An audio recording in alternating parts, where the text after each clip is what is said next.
राधा स्वामी, राधा स्वामी। जब भी जबान खोलो राधा स्वामी नाम बोलो। बात बहुत गहरी है, सोचने की है। ये हमें बताती है कि जो मंत्र तुम्हें मिला है वो इसी नाम का मंत्र मिला है,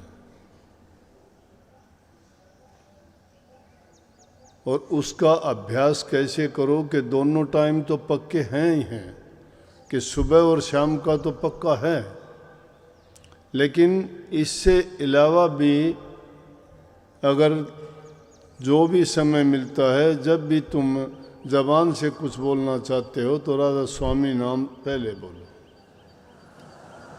क्योंकि संतों का दिया हुआ नाम अमृत होता है, सत्य होता है, पाप नाशक होता है, फलदायक और गुणों से भरा हुआ होता है। खाना खाते हो तो पहले नाम का सुमन करके खाना खाओगे, वो अमृत हो जाएगा। पानी पीते हो, उससे पानी पीने से पहले नाम बोलोगे, वो तुम्हारे लिए अमृत हो जाएगा। कोई भी काम की शुरुआत करते हो नाम बोल के, ये नहीं कि तुम ढोल बजा के, वो चीज़ तुम्हारे मन में होनी चाहिए, तुम्हारे हृदय से निकलनी चाहिए, तुम्हारे दिमाग में उसकी चित्र इस तरह से अंकित होना चाहिए, कहने की ज़रूरत ही ना पड़े। लेकिन होगा कैसे? वो अभ्यास की कलम से लिखा जाएगा। उसमें पूरा प्रेम, विश्वास और जिस इंसान की पूरी श्रद्धा है तो उसके दिल में लिखा गया, कहने की ज़रूरत नहीं उसको, ये समझाने की बात भी नहीं है। क्योंकि जब भी जिससे सारे काम बनते हैं, तुम्हारा शरीर है, इस शरीर को भी नाम दिया गया है,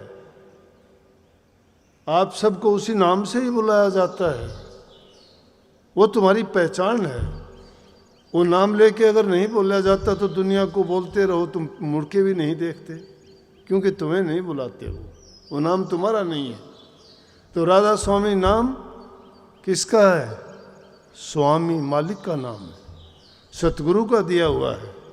जब उस नाम को याद करोगे ना, वही तुम्हारी पुकार सुनेंगे। वो नाम एक सच्ची पुकार है, याद नहीं पुकार है वो, इसीलिए उसको मंत्र कहा गया है। कोई भी है, गुरु ने तुम्हें जो दिया वो तुम्हें नाम दिया गया है, और उस नाम को इसी प्रकार से जब भी तुम्हें कोई ज़रूरत पड़ती है, जब भी तुम कोई काम करते हो, जब भी तुम कोई ना कोई अपना कारोबार या किसी भी कार्य की शुरुआत करते हो, अगर उस नाम को पहले लेके करते हो तो समझो कि तुमने उस काम को पहले ही सुधार लिया है, उसके रास्ते में आने वाली बाधाओं को दूर कर दिया है। लेकिन वो ये तो नहीं हो सकता भाई कि कभी यूँ तो भूले से भी याद नहीं करते, और ऊपर से तुम नाम करते रहते, वो नाम काम नहीं आता। नाम वर्णात्मक और धुनात्मक जो कहा गया ना स्वामी जी महाराज ने, नाम को दोनों तरह से बताया है। एक वर्णात्मक नाम है, हमको वर्णात्मक नाम तो सबको मिला है। वर्णात्मक जो कहने में भी आता है, बोलने में भी आता है, सुनने में भी आता है, गुणात्मक है, गुणों का भी पता है। ये वर्णात्मक नाम है, सब बोलते हैं, हम सब बोलते हैं। जिसको समझ नहीं, उसने सुन लिया वो भी बोल देगा। जो गुरु की शरण में नहीं आया, उसने सुन लिया वो भी बोल देगा। वर्णात्मक नाम है, वर्णन है उसका, जबान से बोला जाता है। लेकिन धुनात्मक नाम जो है, वो नाम कैसे होगा? अभ्यास के करने से। उसको जिसको कबीर साहब ने कहा न कि माड़ा जपू न हर भजूर, मुख से कहूँ न राम, मेरा साईं मोको भज तब पाऊँ विश्राम। वो नाम है वो, जिसको याद करने की ज़रूरत नहीं पड़नी चाहिए। याद करते हैं, शुरू में अभ्यास हर चीज़ का करते हैं आप लोग।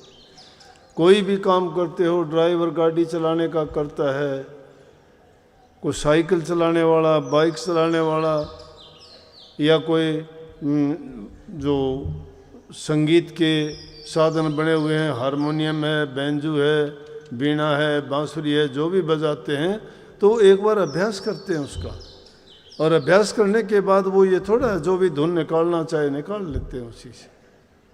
अभ्यास जब पक जाता है वो धुनात्मक बन जाता है। इसी प्रकार से उसको याद करने की ज़रूरत नहीं पड़ती, फिर तो वो अपने आप होता रहता है। वो जाप भी नहीं रहता, अजपा भी नहीं रहता, अनहद में शुमार हो जाता है। और वही अनहद चीज़ हमारे काम करती है। फिर वो दिखाने की, बोलने की ज़रूरत नहीं, वो अपने आप प्रकट होगी, तुम्हारे आव भाव से प्रकट होगी, तुम्हारे कर्म से प्रकट होगी, तुम्हारी जुबान से प्रकट होगी। क्योंकि जुबान तुम्हारी अच्छी होगी, तुम्हारा उसमें जो भी चरित्र है वो प्रकट हो जाएगा। चरित्र तुम्हारा कैसे नाम में हो जाएगा, नाम में जो गुण है वो तुम्हारे चरित्र में शुमार हो जाएगा। लेकिन जिसमें बदलाव नहीं आता ना, वो समझो कि नाम के आसपास नहीं है। जिसने नाम को धुनात्मक नाम में पहुंच जाता है, उसका गुरु से, संगत से, नाम से, सत्संग से प्रेम ज़्यादा से ज़्यादा बढ़ता चला जाएगा। क्योंकि दुनिया के जो रिश्ते नाते इस वाणी में आए ना, वो सब झूठे, टूटने वाले हैं।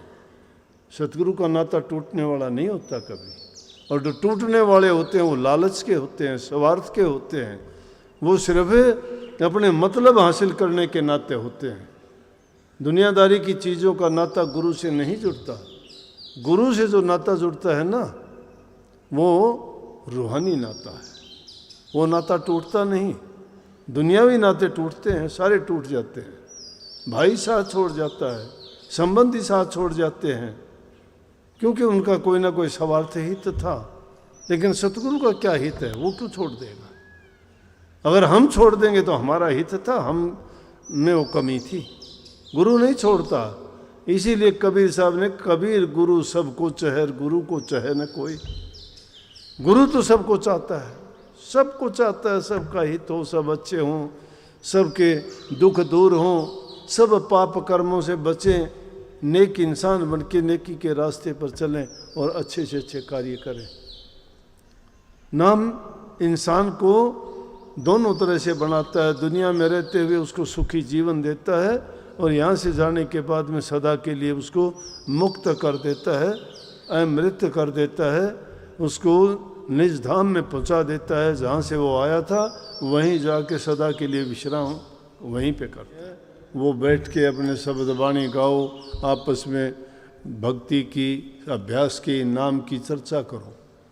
जो ऐसी चर्चा करते हैं सत्संग के बारे में, नाम के बारे में, अभ्यास के बारे में, वो सारा का सारा समझो कि तुम्हारा अभ्यास में गुजरता है समय। संसारी बातों को छोड़ के और उन बातों का जिक्र करोगे। किसी से वाणी सीखो, किसी से शब्द सीखो, किसी से मतलब पूछो, कोई बात समझ में नहीं आती उसकी जानकारी लो। ये सब के सब आपके सत्संग में और नाम में, अभ्यास में शुमार है। बहुत बहुत आशीर्वाद। राधा श्याम।